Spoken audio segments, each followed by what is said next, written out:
کنتم خیر امتن، تم بہترین امت ہو. امت محمد صلی اللہ علیہ وسلم کو اللہ سبحانہ وتعالی بہترین امت قرار دے رہے ہیں. اخرجت للناس، جو لوگوں کے لیے نکالی گئی ہے.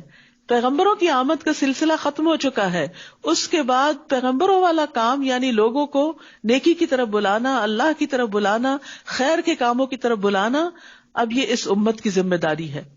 امت کا ایک تو ہراول دستہ ہے جو ایک گروہ کی شکل میں باقاعدہ ایک منصوبہ بندی اور پلاننگ کے ساتھ دین کی دعوت کا کام کرے، لیکن اس کے بعد ہر امتی اپنی اپنی جگہ، چاہے وہ بزنس میں ہے، چاہے وہ جاب میں ہے، چاہے وہ ٹیچنگ میں، کوئی بھی کسی بھی قسم کا کر رہا ہے، چاہے وہ مرد ہے یا عورت ہے یا بچے ہیں یا جوان ہیں، وہ سب اللہ سبحانہ تعالیٰ کے دین کے داعی ہیں، اس کے ریپرزینٹیٹیو ہیں. وہ ہر جگہ ایک مسلمان کی حیثیت سے اچھے اخلاق، اچھے معاملات کا مظاہرہ کریں، تاکہ کوئی بھی دیکھے تو سوچے کہ یہ لوگ مختلف ہیں دوسروں سے، یہ سب سے زیادہ خیر کے کاموں میں آگے بڑھنے والے ہیں، یہ انسانوں کے اور انسانیت کے سب سے زیادہ ہمدرد ہیں، یہ دوسروں کو تکلیف نہیں دیتے، یہ دوسروں کے لیے اچھا چاہتے ہیں، یہ دھوکہ نہیں دیتے، یہ جھوٹ نہیں بولتے، یہ خیانت نہیں کرتے، یہ فساد اور دنگا نہیں کرتے. لیکن افسوس یہ کہ آج خیر امت ان اعلیٰ ترین اخلاقیات اور کردار سے محروم ہو گئی، اور انہوں نے اپنے دین کے ان شعارات کو چھوڑ کر دین کو صرف چند مخصوص ریچولز میں کنورٹ کر لیا کہ بس یہی ہمارا دین ہے، جبکہ دین صرف ذاتی عبادت کا نام نہیں ہے. آپ نے روزہ رکھا ہے، آپ کو فائدہ ہوگا، لیکن اس روزے کا فائدہ دوسروں کو کب ہوگا؟ جب روزہ رکھ کے آپ جھوٹ بولنا چھوڑیں گے، جب آپ لڑائی جھگڑا چھوڑیں گے. تو اسی چیز کی دعوت یہاں دی جا رہی ہے کہ تم بہترین امت ہو جو انسانوں کے لیے پیدا کی گئی. لیکن افسوس یہ کہ آج ہم صرف اپنے اپنے ذاتی مفادات اور ذاتی اغراض اور دنیا کی محبت میں مبتلا ہو کر صرف دنیا کی ترقی کے لیے کوشاں ہیں اور انسانیت کی بھلائی کے کام بھول گئے ہیں. اور انسانیت کی بھلائی کیسے ہوگی؟ تأمرون بالمعروف وتنہون عن المنکر، تم نیکی کا حکم دیتے ہو اور برائی سے روکتے ہو. یعنی کسی کی بھی سب سے سچی خیرخواہی یہی ہے کہ اس کو صحیح بات بتائی جائے، چاہے اس کو اچھی نہ بھی لگے، کیونکہ اگر اس سے حق چھپا لیا گیا اور وہ لا علمی میں غلط کام کرتا رہا تو آپ نے تو اس کے ساتھ بڑا ظلم کر دیا. اگر آپ اس کو وقت پر بتاتے تو وہ اس غلط چیز کو چھوڑ دیتا. لیکن بعض اوقات ہم مربت کے مارے، بعض اوقات اس لیے کہ اگر ہم نے بتایا تو یہ مجھ سے ناراض ہو جائے گا، تو ہم دوسرے کو صحیح بات نہیں بتاتے. وقتی طور پہ بعض اوقات دوسرا ناراض بھی ہو، لیکن بعد میں آپ کا شکریہ بھی ادا کرے گا کہ آپ نے مجھے بر وقت ایک اچھی نصیحت کی تھی. تو یہاں پر کیا ہے کہ تم نیکی کا حکم دیتے ہو اور برائی سے روکتے ہو، کیونکہ برائی کے اندر بھی ایک خاص قسم کی اٹریکشن ہوتی ہے. شیطان برے کاموں کو مزین بنا دیتا ہے، خوبصورت بنا دیتا ہے اور آسان بھی ہوتا ہے کیونکہ اس میں کوئی خاص رکاوٹیں نہیں ہوتی. لیکن نیکی کے کام میں نفس بھی حائل ہو رہا ہے، شیطان بھی، لوگ بھی، طرح طرح کی رکاوٹیں آتی ہیں، تو اس کا کرنا مشکل ہوتا ہے. تو اس لیے تم نیکی کا حکم دیتے ہو اور برائی سے روکتے ہو تاکہ لوگ برے انجام سے بچ سکے. وَتُؤْمِنُونَ بِاللَّهِ، اور تم اللہ پر ایمان رکھتے ہو. یہاں پر آپ دیکھیے امر بالمعروف پہلے اور ایمان کا ذکر بعد میں کیا گیا ہے، کیونکہ ایمان کی تکمیل ہی ان دو صفات کے ساتھ ہوتی ہے. وَلَوْ آمَنَ أَهْلُ الْكِتَابِ لَكَانَ خَيْرًا لَهُمْ، اگر اہل کتاب ایمان لاتے تو ان کے حق میں بہتر ہوتا. مِنْهُمُ الْمُؤْمِنُونَ وَأَكْثَرُهُمُ الْفَاسِقُونَ، ان میں سے کچھ تو مومن ہیں مگر ان کی اکثریت فاسق ہے. یہاں پر یہ جو دو لفظ معروف اور منکر استعمال ہوئے ہیں ان کو بھی سمجھنا ضروری ہے. معروف کہتے ہیں ہر وہ کام جس کا کرنا معلوم ہو سب کے سامنے اور وہ اچھا اور بہتر سمجھا جاتا ہو، یعنی انسان کی فطرت اور عقل بھی اس کو صحیح قرار دیتی ہو، اور ایمان والوں کے نزدیک وہ کام برا نہ سمجھا جاتا ہو، یہ معروف ہوتا ہے. اسی لیے اللہ کی اطاعت کو معروف کا نام دیا گیا. اور منکر سے مراد بنیادی طور پر ہر وہ کام جس کو اللہ تعالیٰ ناپسند کرتا ہے اور ایمان والے بھی اس کو برا خیال کرتے ہیں، اور اسی طرح انسان کی فطرت اور عقل بھی اس کا انکار کرتی ہے. تو یاد رکھیے امر بالمعروف اور نہی عن المنکر اسلام کے دیگر ارکان کی طرح ایک فرض رکن ہے. نبی صلی اللہ علیہ وسلم نے فرمایا اسلام کے 8 حصے ہیں. ایک حصہ اسلام، پھر نماز، زکوٰۃ، روزہ، حج بیت اللہ، امر بالمعروف، نہی عن المنکر، جہاد فی سبیل اللہ. فرمایا وہ شخص ناکام و نامراد ہوا جس کے لیے اس میں سے کوئی بھی حصہ نہیں. تو یہاں پر آپ دیکھیے امر بالمعروف الگ رکن ہے، نہی عن المنکر الگ رکن ہے، اور پھر اس کے بعد جہاد فی سبیل اللہ کا لفظ ہے. عام طور پر لوگوں کے اندر بڑی غلط فہمی پائی جاتی ہے، وہ سمجھتے ہیں کہ جہاد کا مطلب صرف قتال کرنا ہے، جبکہ جہاد کے لفظی معنی اگر آپ دیکھیں تو اس کا مطلب ہوتا ہے اٹموسٹ اسٹرگل کرنا، بڑے پیمانے پہ کوشش کرنا، محنت کرنا، فی سبیل اللہ، اللہ کے راستے میں، یعنی اللہ کے دین کی خاطر، اس کو سیکھنے سکھانے، لوگوں تک خیر لے جانے، ان سے شر کو روکنے اور لوگوں کی فلاح و بہبود کے کام کرنے، یعنی جیسے بیوہ اور یتیم کے لیے بھاگ دوڑ کرنے والا بھی فی سبیل اللہ ہوتا ہے. تو ان سب کے لیے بہت ضروری ہے کہ انسان دین کے ان ارکان کو سمجھنے والا ہو اور ان پر عمل کرنے والا بھی ہو. حضرت عائشہ سے مروی ہے، وہ کہتی ہیں کہ ایک مرتبہ رسول اللہ صلی اللہ علیہ وسلم تشریف لائے تو مجھے آپ کے چہرے سے محسوس ہوا کہ آپ کی طبیعت میں کچھ گھٹن ہے. بس آپ نے وضو کیا اور کسی سے بات کیے بغیر واپس چلے گئے. میں نے حجروں کے قریب ہو کر سنا آپ یہ فرما رہے تھے، اے لوگو، اللہ عز و جل فرماتا ہے کہ نیکی کا حکم دو اور برائی سے منع کرو، اس سے پہلے کہ تم مجھے پکارو اور میں تمہاری دعائیں قبول نہ کروں. تم مجھ سے سوال کرو اور میں تمہیں کچھ عطا نہ کروں، اور تم مجھ سے مدد مانگو تو میں تمہاری مدد نہ کروں. تو آج آپ دیکھیے کہ مسلمانوں نے یہ کام چھوڑ دیا تو پھر دنیا میں جگہ جگہ جو حالات ہو رہے ہیں وہ ہم سب کو معلوم ہے. لن یضروکم الا اذا، وہ تمہیں ہرگز نقصان نہیں دے سکتے، یعنی تمہارے دشمن تمہارا کچھ بگاڑ نہیں سکتے، یعنی اگر تم یہ سب کام کرتے رہو گے سوائے کچھ اذیت دینے کے، کچھ باتیں بنانے کے. اور اگر وہ تم سے جنگ کریں تو تم سے پشت پھیر جائیں گے، پھر وہ مدد نہ کیے جائیں گے. وہ جہاں کہیں بھی پائے گئے ان پہ ذلت مسلط کر دی گئی، اللہ یہ کہ اللہ کی پناہ میں آ جائیں اور لوگوں کی پناہ میں آ جائیں، اور وہ اللہ کی طرف سے غضب میں گرفتار ہو کر پلٹے اور ان پر محتاجی مسلط کر دی گئی. یہ سب اس لیے ہوا کہ بے شک وہ اللہ کی آیات سے کفر کرتے تھے، اللہ کی آیات کو نہیں مانتے تھے اور انبیاء کو ناحق قتل کرتے تھے. یہ اس وجہ سے بھی ہوا کہ وہ نافرمانی کرتے تھے اور حد سے بڑھ جاتے تھے. تو جب کوئی قوم حد سے بڑھ جاتی ہے گناہوں میں تو پھر اللہ کا عذاب آتا ہے. وہ سب ایک جیسے نہیں. اہل کتاب میں سے ایک جماعت ایسی بھی ہے جو حق پر قائم ہے، وہ رات کی گھڑیوں میں اللہ کی آیات کی تلاوت کرتے ہیں اور سجدے بھی کرتے ہیں. تو یہاں پر آپ دیکھیے بہترین خوبیوں کا ذکر کیا گیا ہے کہ ایمان لانے کے بعد ایمان کی سچائی کا ثبوت انسان کیسے دیتا ہے، اپنی پسندیدہ چیز قربان کر کے، نیند قربان کر کے رات کی گھڑیوں میں اٹھتے ہیں، اللہ کی کتاب پڑھتے ہیں اور سجدے بھی کرتے ہیں. قیام اللیل کی فضیلت ہے. اور الحمدللہ رمضان آ رہا ہے اور سب کو موقع ملے گا، کیونکہ رمضان میں قیام جو ہے وہ عام دنوں کے قیام سے بھی افضل ہو جاتا ہے. اور بہترین قیام وہ ہے جس میں زیادہ قرآن کی تلاوت کی جائے، یعنی صرف 20 رکعتیں پوری کرنا ضروری نہیں کہ جلدی جلدی اس کو پڑھ لیا جائے، کہ نمبر پورا کرنا اصل مقصود نہیں. نبی صلی اللہ علیہ وسلم نے کبھی 20 نہیں پڑھی، لیکن اصل چیز یہ ہے کہ اس میں قرآن کو سنا جائے یا خود پڑھا جائے. اور پھر اسی طرح علم کے سیکھنے سکھانے کے لیے بھی رات کو جاگنا فضیلت والا ہے. یعنی اگر آپ قرآن سیکھ رہے ہیں، یہ سکھا رہے ہیں اور اس کے لیے تیاری کر رہے ہیں اور رات کی گھڑیوں میں اس کو پڑھتے ہیں، اپنا حفظ یا ترجمے کا سبق یاد کرتے ہیں، کسی بھی طرح کوئی علم آپ حاصل کر رہے ہیں، تو اس کی بھی یہاں فضیلت بتائے گی. تو عمومی طور پر قرآن کو رات میں پڑھنے کی فضیلت دن کے مقابلے میں زیادہ ہے، کیونکہ اس وقت یکسوئی بھی ہوتی ہے. اور نبی صلی اللہ علیہ وسلم بھی قرآن مجید کی زیادہ تر تلاوت رات کی گھڑیوں میں کیا کرتے تھے. اور یہاں ایک بات یہ بھی یاد رکھیے کہ بعض اوقات علم کا سیکھنا سکھانا جو ہے نفل نماز سے بھی افضل ہو جاتا ہے. یؤمنون باللہ والیوم الآخر ویأمرون بالمعروف وینہون عن المنکر ویسارعون فی الخیرات واولئک من الصالحین. اہل کتاب میں سے جن کے اندر یہ صفات ہے ان کی تعریف بیان کی جا رہی ہے. اور اس میں آپ دیکھیے کہ صالح بننے کے لیے یہ کام کرنا ضروری ہے جن کا اوپر ذکر ہے. ہم سب چاہتے ہیں کہ ہم نیک بنیں. اچھا، جب نیکی کی بات آتی ہے تو ہم نماز، روزہ، صدقہ خیرات، لوگوں کے ساتھ اچھا سلوک، بس بات ختم نہیں. امر بالمعروف اور نہی عن المنکر بھی ضروری ہے. اور یہ نیکی کا جو کام بھی کریں گے تو ہرگز ان کی ناقدری نہ کی جائے گی. یعنی ان بڑے بڑے کاموں کے علاوہ چھوٹی موٹی اور جو بھی نیکی ہوگی وہ بھی اللہ جانتا ہے اور اللہ اس کو قبول کرے گا. واللہ علیم بالمتقین، اور اللہ تقوی والوں کو خوب جاننے والا ہے. یقیناً وہ لوگ جنہوں نے کفر کیا، ان کے مال اور ان کی اولاد انہیں اللہ سے بچانے میں ہرگز کچھ بھی کام نہ آئیں گے.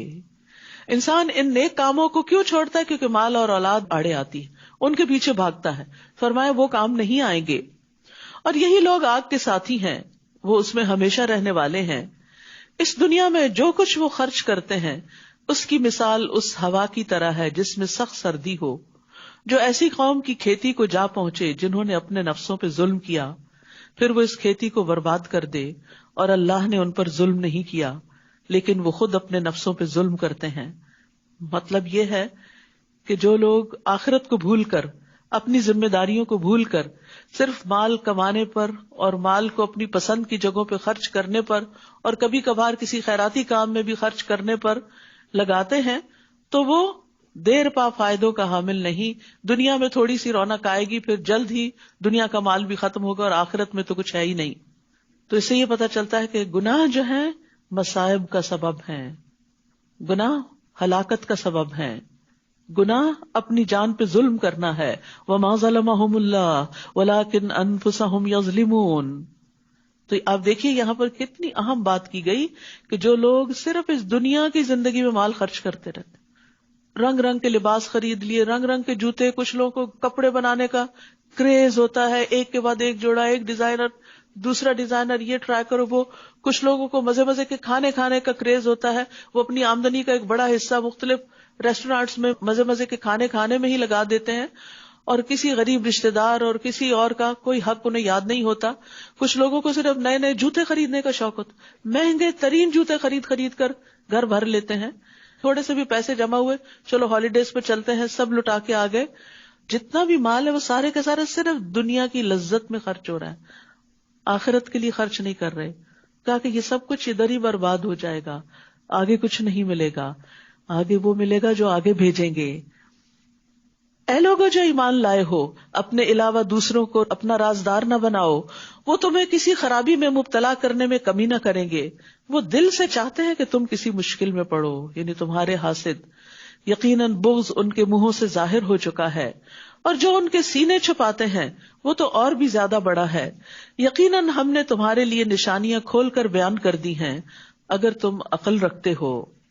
ہاں تم وہی لوگ ہو جو ان سے محبت رکھتے ہو جبکہ وہ تم سے محبت نہیں رکھتے, اور تم ساری کی ساری کتاب پر ایمان رکھتے ہو, یعنی تورات, انجیل, زبور, سب پر ایمان رکھتے ہو, سارے صحیفوں پر, 104 کتابوں پر ایمان رکھتے ہو, جبکہ وہ تمہاری کتاب پر ایمان نہیں رکھتے. وہ جب تم سے ملاقات کرتے ہیں تو کہتے ہیں ہم ایمان لائے, منافقین کی طرف اشارہ ہے, اور جب وہ اکیلے ہوتے ہیں تو تم پر غصے کی وجہ سے اپنی انگلیاں کاٹ کھاتے ہیں. کہہ دیجئے مر جاؤ اپنے غصے میں, یقیناً اللہ سینوں کے بھید خوب جاننے والا ہے.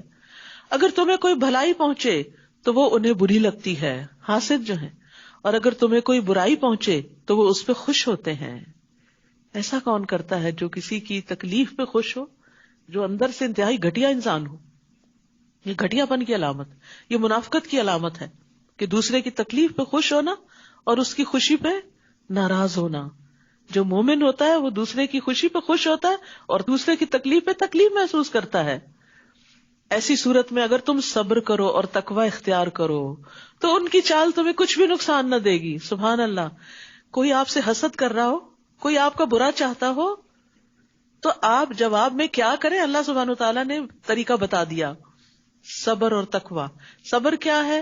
ویسا رویہ اختیار نہیں کرنا جو دوسرا کر رہا ہے, تم نے اس بدترین اخلاق کے نچلے درجے پہ نہیں اترنا. اور دوسرا یہ کہ تقوی انسان کو روک لیتا ہے کسی بھی غلط بات سے. اور یاد رکھیے ایسے لوگوں سے اور ایسے دوستوں سے پناہ مانگنی چاہیے کہ جو انسان سے ظاہر میں تو محبت کا اظہار کرے اور اندر سے وہ جڑیں کاٹنے والے ہوں.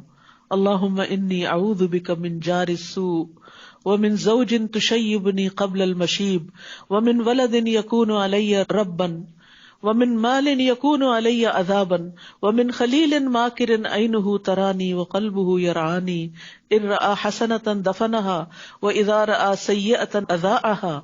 اے اللہ میں تیری پناہ طلب کرتا ہوں برے پڑوسی سے, ایسے زوج سے, شوہر یا بیوی دونوں میں سے جو بھی ایک دوسرے کے لیے, جو مجھے بڑھاپے سے پہلے بوڑھا کر دے, یعنی ایسا ذلیل کرے کہ زندگی کی خوشیاں چھین لے, اور ایسی اولاد سے جو میری آقا بن بیٹھے, اپنے حکم مجھ پہ چلائے, ایسے مال سے جو میرے لیے باعث عذاب بن جائے, دنیا میں مصیبت کا یا آخرت میں. سبحان اللہ. اور ایسے چال باز دوست سے جس کی آنکھیں مجھے دیکھ رہی ہوں اور اس کا دل میری نگرانی کرتا ہو, اندر اندر وہ چیک کرتا ہو کہ کیا آیا اس کے پاس, کہاں گیا, کیا کر رہا ہے, اس کو کیا مل رہا ہے, کوئی نقصان ہو رہا ہے یا نہیں اس کا, تاکہ خوش ہو سکے. اگر وہ کوئی نیکی کی بات دیکھے تو اس کو دبا دے, کہیں ذکر ہی نہ کرے, اور اگر کوئی برائی کی بات دیکھے تو اس کو پھیلا دے سب میں. یہ کیسی دوستی ہے؟ کتنی خوبصورت دعا ہے, ہم سب کو پڑھنی چاہیے, کیونکہ عموماً لوگوں کو قریب کے لوگوں سے ایسی شکایات ہوتی ہیں. وَإِن تَصْبِرُوا وَتَتَّقُوا لَا يَضُرُّكُمْ كَيْدُهُمْ شَيْئًا. کوئی کتنی بھی چالیں چلے, اگر تمہارا کردار مضبوط ہے, تمہارے اندر صبر اور تقویٰ ہے, تو کوئی تمہیں نقصان نہیں دے سکتا. کامیابی کی کنجی بتا دی گئی. اب جنگ احد کا تذکرہ ہے. وَإِذْ غَدَوْتَ مِنْ أَهْلِكَ تُبَوِّئُ الْمُؤْمِنِينَ مَقَاعِدَ لِلْقِتَالِ وَاللَّهُ سَمِيعٌ عَلِيمٌ. اور وہ وقت بھی یاد کریں جب آپ صبح سویرے اپنے گھر والوں سے احد کی طرف نکلے تھے. صبح سویرے کام کے لیے نکلنا یہ نبی صلی اللہ علیہ وسلم کا طریقہ تھا. آج ہم نے وہ چھوڑ دیا اور کامیاب قوموں نے اختیار کر لیا. آپ جنگ کے لیے مومنوں کو مورچوں پر متعین کر رہے تھے, یعنی ہر ایک کو اس کی جگہ پر مقرر کر رہے تھے. اور اللہ خوب سننے والا ہے, خوب جاننے والا. یہ تو سب کام ہو رہے تھے, تو سننے والا کیا, یعنی ساتھ ساتھ آپ اللہ کو یاد کر رہے تھے, دعائیں مانگ رہے تھے, تو اللہ تعالیٰ ان کو سن رہا تھا.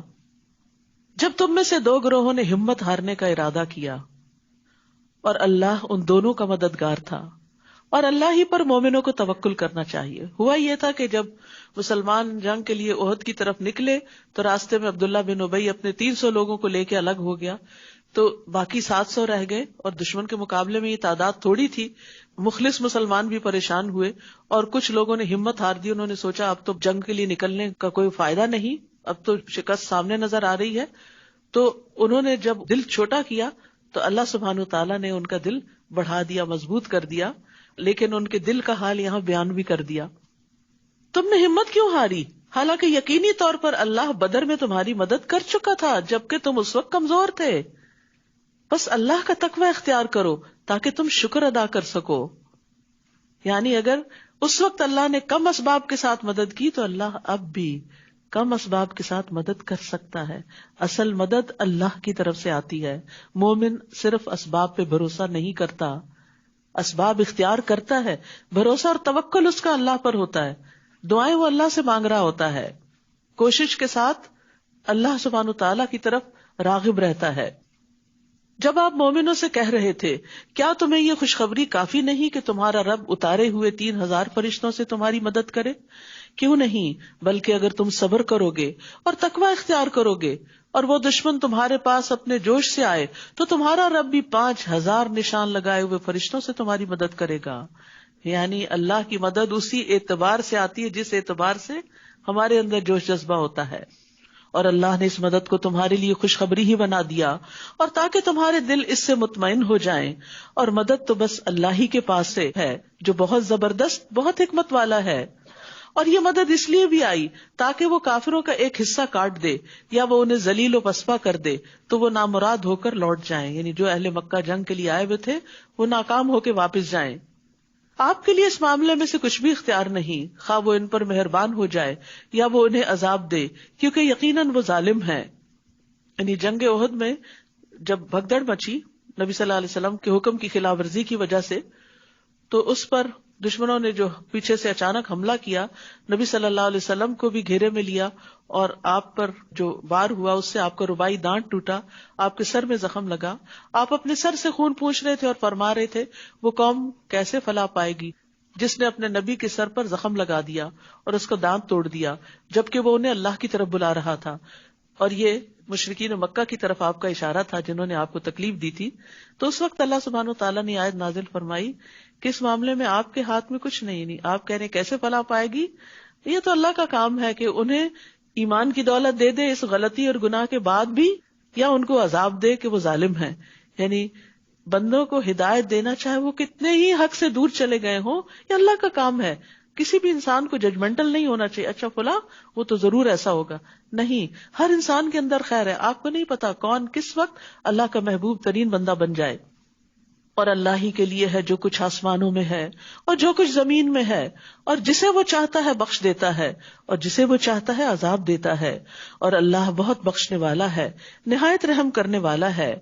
اے لوگو جو ایمان لائے ہو، تم کئی گنا بڑھا چڑھا کر سود نہ کھاؤ اور اللہ سے ڈرو تاکہ تم فلاح پا جاؤ۔ جنگ احد کے تذکرے میں سود کی بات کیونکہ مشکل آئی ہی مال کی محبت کی وجہ سے تھی، جب ابتدا میں جنگ میں مسلمانوں کو کامیابی ہوئی اور وہ مال غنیمت اکٹھا کرنے لگے تو دور جو لوگ درے پہ متعین تھے وہ بھی چھوڑ کے آگے کہ ہمارا حصہ نہ کہیں چلا جائے۔ تو یہاں پر اشارتاً یہ بتایا جا رہا ہے کہ مال کی محبت انسان کے لیے ناکامی کا باعث بنتی ہے جب وہ مال کی محبت میں مبتلا ہو کر اپنے مشن کو بھول جاتا ہے، اپنے مقصد کو بھول جاتا ہے۔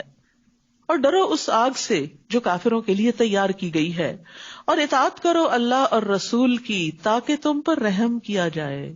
اللہ اور رسول کی اطاعت اللہ کی رحمت لاتی ہے۔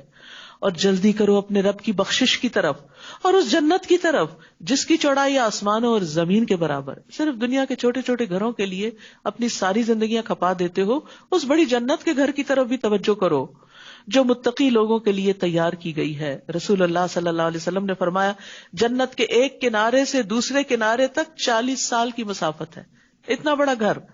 اور جنت پر ایک دن ایسا آئے گا کہ وہ لوگوں کے رش کی وجہ سے بھری ہوئی ہوگی۔ رسول اللہ صلی اللہ علیہ وسلم نے فرمایا، جنتی جنت میں داخل ہو جائیں گے اور اس میں جتنی اللہ عز و جل چاہے گا زائد جگہ بچ جائے گی، پھر اللہ تعالیٰ اس کے لیے ایک اور مخلوق پیدا کر کے جنت کے باقی حصے کو آباد کریں گے۔ اتنی بڑی ہے جنت۔ ابن عباس کہتے ہیں کہ جنت کا خیمہ خولدار موتی کا ہوگا، 3 میل لمبا، 3 میل چوڑا، صرف ایک خیمہ، ایک ٹینٹ، اور اس کے 4000 سونے کے کواڑ ہوں گے۔ وہاں کی خوبصورتی کا کیا کہنا، لیکن اس کے لیے بھی تو محنت چاہیے نا۔ صرف یہی تو نہیں کہ ان دنیا کے گھروں کے لیے سارا وقت ہم لگا دیں اور جنت کے صرف خواب ہی دیکھتے رہیں اور صرف تمنا ہی کرتے رہیں، تو کوئی چیز صرف تمناؤں سے نہیں ملتی، اس کے لیے کچھ کرنا بھی پڑتا ہے۔ کرنے کے کام کیا ہے؟ جنت کس طرح ملتی ہے؟ وہ جو خوشی اور تکلیف میں خرچ کرتے ہیں۔ انفاق فی سبیل اللہ کی بات سب سے پہلے آئی، کیونکہ مال کی محبت شدید ہوتی ہے، خوشی میں بھی اور تنگی میں بھی۔ آپ دیکھیے، ایک وہ شخص ہوتا ہے جس کے پاس بہت ہوتا ہے، وہ اگر بہت بھی خرچ کر دے تو بہت فرق نہیں پڑتا، ٹھیک ہے، نارمل بات ہے، اچھا ہے، اجر ملے گا۔ ایک وہ ہے جس کے پاس بہت تھوڑا ہے، اس میں سے وہ تھوڑا سا خرچ کر دیتا ہے، اس کو پرواہ نہیں، کہ پہلے ہی تھوڑا ہے، تھوڑا اور نکل گیا، ڈزنٹ میٹر، وہ بھی نارمل ہے۔ ایک بیچ کا ہے کہ جس کو مالدار ہونے کی امید ہے لیکن خرچ کر کے فقیر ہونے کا بھی ڈر ہے، اس کا خرچ کیا ہوا افضل ترین خرچ ہے۔ تو اس لیے فرمایا، وہ جو خوشی اور تکلیف میں خرچ کرتے ہیں، یعنی دونوں موقعوں پر، دونوں طرح سے، سخت غصے کو ضبط کرنے والے ہیں۔ یہاں عام غصے کی بات نہیں، غیظ کی بات ہے، شدید غصے کو کنٹرول کر جاتے ہیں، اور لوگوں سے درگزر کرنے والے، معاف کر دیتے ہیں، اور اللہ ایسے محسنوں سے محبت کرتا ہے۔ ان کے لیے ہیں جنتوں کے باغ، جنہوں نے اپنے آپ کو کنٹرول کیا، اور خصوصاً اپنے غصے کو کنٹرول۔ نبی صلی اللہ علیہ وسلم نے فرمایا، جو آدمی اپنے غصے کو نافذ کرنے کے باوجود پی گیا، یعنی جن پہ اس کا غصہ چلتا ہے جیسے بچے وغیرہ، تو ان پہ غصہ کرنے کی بجائے اپنے آپ کو کنٹرول کر کے پھر ان سے بھلے طریقے سے بات کرتا ہے، تو اللہ قیامت کے دن اس کے دل کو امیدوں سے بھر دے گا۔ جو حشر کا میدان ہوگا، خوف ہوگا ہر طرف، تو وہ بڑا پر امید ہوگا کہ میں نے اللہ کی خاطر اپنا نفس کنٹرول کیا تھا، اپنا غصہ کنٹرول کیا تھا۔ تو اس طرح اللہ سبحانہ تعالیٰ اس کو جنت میں داخل کرے گا۔ ابو درداء کہتے ہیں کہ ایک شخص نے رسول اللہ صلی اللہ علیہ وسلم سے کہا، ایسے عمل کی طرف میری رہنمائی کریں جو مجھے جنت میں داخل کر دے۔ آپ نے فرمایا، غصہ نہ کرو، تمہارے لیے جنت ہے۔ اور ایک جگہ پر 3 بار یہ سوال کیا، 3 بار آپ نے کہا، لا تغضب لا تغضب لا تغضب، غصہ چھوڑ دو۔ اور آپ دیکھیے، ہمارے بہت سے معاملات غصے کی وجہ سے ہی خراب ہوتے ہیں۔ اور کیا خوبیاں ان کے اندر۔ اور جب ایسے لوگ کوئی فحش کام کرتے ہیں یا اپنے نفسوں پر ظلم کرتے ہیں، یعنی غلطی ہو جاتی، گناہ ہو جاتا ہے، کوئی منہ سے بات ایسی نکل جاتی ہے جو دوسرے کے لیے تکلیف دہ ہوتی ہے، تو فوراً اللہ کو یاد کرتے ہیں، پھر اپنے گناہوں کے لیے معافی مانگتے ہیں۔ اور کون ہے جو اللہ کے سوا گناہوں کو بخش دے، یعنی جو ڈیمیج ہوتا ہے اس کو فوراً درست کرنے کی کوشش کرتے ہیں، اور وہ اپنے کیے پر اصرار نہیں کرتے، اپنی غلطیوں کو بار بار نہیں دہراتے، پھر ان غلطیوں سے بچنے کی بھی اسٹریٹجی ڈیوائز کرتے ہیں۔ اللہ سبحانہ وتعالیٰ چاہتا ہے کہ ان ہدایات کا مطلب کیا ہے؟ ان کا مطلب یہ ہے کہ اگر ہم اوپر کے درجے سے ذرا نیچے آئیں تو واپس اوپر ہی جائیں، لڑکتے نہ جائیں پھر.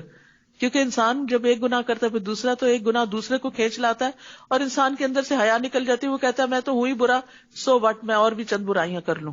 اور شیطان اس کو کہتا ہے تم نے بخشے تو جانا نہیں، دنیا میں عیش کر لو، اپنی مرضی سے جیو. نہیں، اللہ سبحانہ وتعالیٰ ہمیں جنت کی طرف بلاتا ہے. اگر غلطی ہو گئی، کہیں سے کچھ ڈیمیج ہو گیا، فکس کر لو فوراً. اولئک جزاؤہم مغفرۃ من ربہم وجنات تجری من تحتها الانہار خالدین فیہا ونعم اجر العاملین. ایسے ہی لوگوں کی جزا ان کے رب کی طرف سے بخشش اور جنت کے باغات ہیں. سبحان اللہ. یعنی چھوٹی سی قربانی ہے لیکن اجر بہت بڑا. جن کے نیچے نہریں بہتی ہیں وہ ان میں ہمیشہ رہنے والے ہیں. اور کتنا اچھا اجر ہے عمل کرنے والوں کا. یقیناً تم سے پہلے بھی کئی واقعات گزر چکے ہیں، تو تم زمین میں چل پھر کے دیکھ لو کہ جھٹلانے والوں کا انجام کیسے ہوا. یہ کلام عام لوگوں کے لیے ایک واضح بیان ہے اور متقی لوگوں کے لیے ہدایت اور نصیحت ہے. اور تم کمزور نہ بنو اور غم نہ کرو، اور تم ہی غالب ہوگے اگر تم مومن ہوئے. یعنی بعض اوقات انسان کو ریٹریٹ کرنا پڑتا ہے، شکست ہوتی ہے، اس کو پیچھے ہٹنا پڑتا ہے اپنے کسی موقف سے، لیکن ایسا نہیں کہ اس سے وہ اللہ کی نگاہ میں پیچھے ہو جاتا ہے، یا ایسا نہیں کہ وہ موقع بس آخری موقع ہوتا ہے کوئی نیکی کمانے کا. نہیں، پھر دن بدلتے ہیں، پھر حالات بدلتے ہیں، اور کسی بھی موقف میں پیچھے ہٹ جانا انسان کی بلندی کی علامت ہوتی، اس کے بڑے ہونے کی علامت ہوتی ہے. وَأَنْتُمُ الْأَعْلَوْنَ إِن كُنتُم مُؤْمِنِينَ، کیونکہ اللہ دراصل بندوں کا ایمان دیکھتا ہے. تمہیں اگر کوئی زخم لگا ہے تو بدر میں ان لوگوں کو بھی اسی طرح کا زخم لگ چکا ہے، اور ان دنوں کو ہم لوگوں کے درمیان پھیرتے رہتے ہیں. یعنی حالات اور دن ایک جیسے نہیں ہوتے. اور احد میں شکست اس لیے تھی تاکہ اللہ ایمان والوں کو جان لے، یعنی تمہارا امتحان مقصود تھا، اور تم میں سے کچھ کو شہید بنا لے. کیونکہ لوگوں کے اندر جنگ بدر کے بعد بڑا شوق اور ولولہ تھا، لہٰذا جنگ احد میں 70 شہید ہوئے، اور جنگ بدر میں 70 مارے گئے تھے دشمنوں کے، اور 70 قید بھی ہوئے تھے. تو اس اعتبار سے پھر بھی مسلمانوں کا پلہ بھاری تھا. اور اللہ ظالموں سے محبت نہیں رکھتا، اور یہ اس لیے بھی تاکہ اللہ ایمان والوں کو خالص کر دے اور کافروں کو مٹا دے. حقیقت یہ ہے کہ آزمائشیں انسان کو اور پیور کرتی ہیں، چمکاتی ہیں، اس کا سٹیمنا بلڈ کرتی، کیپیسٹی بلڈ ہوتی ہے. انسان بڑے چیلنجز کے لیے تیار ہوتا ہے. جو چھوٹی مشکلات پہ صبر نہ کر سکے وہ بڑی مشکلات پہ صبر نہیں کر سکتا. آپ اوپر نہیں جا سکتے جب تک کہ آپ چھوٹی چھوٹی تکلیف دہ چیزوں کو برداشت کرنے کے عادی نہ ہو، کیونکہ اوپر جانا ایک مشکل کام ہوتا ہے. جو ماؤنٹین کلائمبرز ہوتے ہیں ان سے پوچھئے کہ جتنا اوپر جاتے ہیں جب آکسیجن بھی ختم ہونے لگتی ہے تو اگرچہ منزل تک پہنچنے کا ایک جذبہ اور شوق اور محبت اور ولولہ بھی ہوتا ہے، لیکن جان جانے کا خطرہ بھی ہوتا ہے. اور یہ وہی کر سکتا ہے جو اس سے پہلے اپنے آپ کو اس کے لیے بہت تیار کر چکا ہو. ایک عام انسان کے بس کی بات نہیں ہوتی. تو سابقون اور مقربون کے درجات جو بلند ہوتے ہیں ان کی قربانیاں بھی بڑی ہوتی ہیں. کیا تم سمجھتے ہو کہ تم یوں ہی جنت میں داخل ہو جاؤ گے؟ حالانکہ ابھی تو اللہ نے ان لوگوں کو جانا ہی نہیں کہ کس نے تم میں سے جہاد کیا اور کون صبر کرنے والے ہیں. تمہاری محنتوں کو ابھی دیکھا ہی نہیں. اور جہاد بالنفس بھی ہوتا ہے، جہاد بالمال بھی ہوتا ہے، جہاد بالقلم بھی ہوتا ہے، جہاد بالذات ہر چیز کا، یعنی اپنی عزت کے ساتھ بھی اور اپنے مال اور اپنی جان ہر چیز کے ساتھ ہوتا ہے. اور صبر کرنے والوں کو اللہ نے نہیں جانا، دیکھا نہیں. یعنی اللہ کو تو معلوم ہے لیکن وہ ثابت کرنا چاہتا ہے. اور یقیناً جنگ میں موت کا سامنا کرنے سے پہلے تو تم موت کی تمنا کر رہے تھے، تو بے شک اب تم نے اسے دیکھ لیا اور تم اپنی آنکھوں سے اسے دیکھ رہے تھے. اور محمد تو ایک رسول ہی ہیں صلی اللہ علیہ وسلم. یہ آیت اس وقت اتری جب جنگ احد میں یہ خبر مشہور ہوگی کہ نبی صلی اللہ علیہ وسلم شہید ہو گئے ہیں. تو لوگوں کو ہوا کہ اب پھر ہمارے لیے کیا باقی بچا، آپ نہیں تو پھر یہ مشن تو کامیاب ہو نہیں سکتا. لہٰذا انہوں نے بھی ہتھیار ڈال دیے. تو اس پر کہا گیا کہ وہ تو ایک رسول ہیں جن سے پہلے کئی رسول گزر چکے، کیا بھلا پھر اگر وہ فوت ہو جائیں یا قتل کر دیے جائیں تو تم اپنی ایڑیوں پر واپس پلٹ جاؤ گے؟ اور جو اپنی ایڑیوں پر واپس پلٹے گا تو وہ اللہ کا ہرگز کچھ نہ بگاڑ سکے گا. اور شکر کرنے والوں کو اللہ جلد اچھا بدلہ دے گا.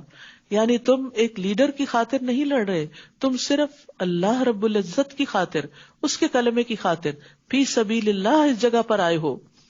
اور کوئی نفس اللہ کے حکم کے بغیر نہیں مر سکتا. موت کا وقت تو لکھا ہوا ہے، اور جو کوئی دنیا میں اپنے عمل کا بدلہ چاہتا ہے تو ہم اسے اس میں دے دیتے ہیں. یعنی اگر دنیا کے کسی مقصد کے لیے تم نیکی کے کام کر رہے ہو تو دنیا میں مل جائے گا, اور جو کوئی آخرت میں اپنی کوششوں کا بدلہ چاہتا ہے تو ہم اسے اس میں سے دے دیں گے, اور ہم شکر کرنے والوں کو جلد اچھا بدلہ دیں گے.